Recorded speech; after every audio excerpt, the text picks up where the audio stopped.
What's good? Stormy B-Man, and I'm back with another Stormy B-Man's Briefs. This time, the subject is Maxie Hughes and what he incurred on the week of the fight that he had with William Zepeda.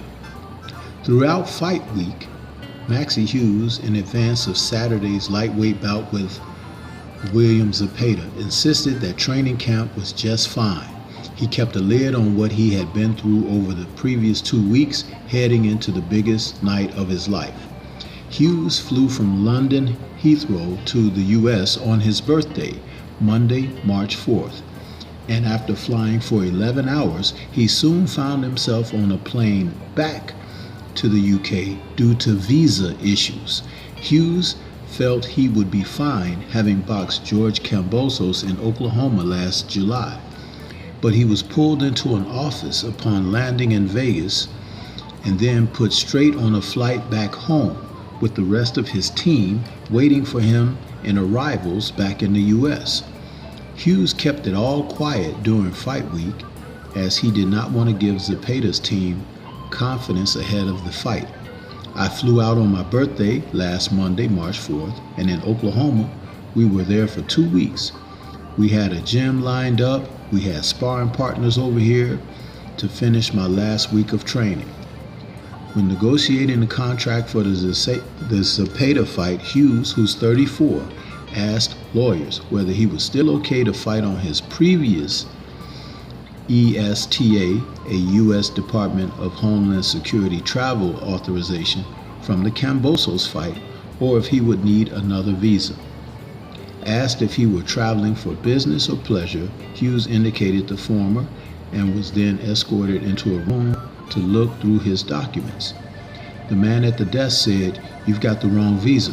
You're going straight back on that plane you came on." I said, "You're joking." He said, "You've got to get back on that plane. You're being deported." "Can't you speak to a lawyer?" He said, "No, give me your cell phone." Hughes's passport and phone were taken. He was searched in a cell. "You'd think I was smuggling drugs or something," he said. "I had an 11-hour flight.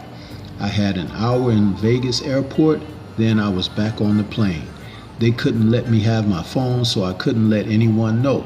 I had trainer Sean O'Hagan and the rest of the team waiting for me. I could hear my phone ringing like mad behind the desk, and I was like, 'Look, that's my team. Can you let me speak to them?' 'No, you can phone them when you get back on the plane.'" The airline manager could see I'd lost my head. I was actually in tears when I got on the plane and they escorted me on. And I was thinking, my dream's over. It's just been taken away from me. But I was like, regroup. I'll buy the Wi-Fi package on the plane. I'll email everybody and we can try to get this resolved. And I asked the air hostess what the Wi-Fi password was, and she said, "I'm sorry, for this flight our Wi-Fi is down."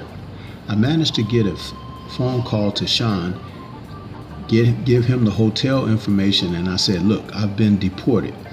You get there, we'll get it sorted." Then I managed to phone my wife. I think it was 6 a.m. UK time. So I said, "Look, I've been deported. I need you to phone Lou DeBella, the promoter, and explains what's happened to me." At this point, she was in tears, and it made me in more tears. And then I was offline for another 10 hours. Hughes flew back to Heathrow, got on the phone, checked into a hotel by the airport, started working with my immigration lawyers, and tried to resurrect his dream. He needed an appointment at a U.S. embassy, and he waited. "Luckily, I kept my head," Hughes said. "I was able to use the fitness gym in the hotel, stayed professional in my diet, ate clean. There were times when I thought, F this, I'm getting the next train home. But we'll get this fight postponed. This is not the ideal preparation. I just want to see my wife and kids and shut the door on the world." 9 days before the fight, Hughes finally saw his luck turn. The phone was ringing constantly, and the next thing was I got a phone call on Thursday saying, "We've got you an embassy appointment Friday morning in Belfast." The story goes on. The link will be in the description. But I'm here to tell you, you never know what's going on behind the scenes and what fighters get put through. that will affect their performances. There was no news of this.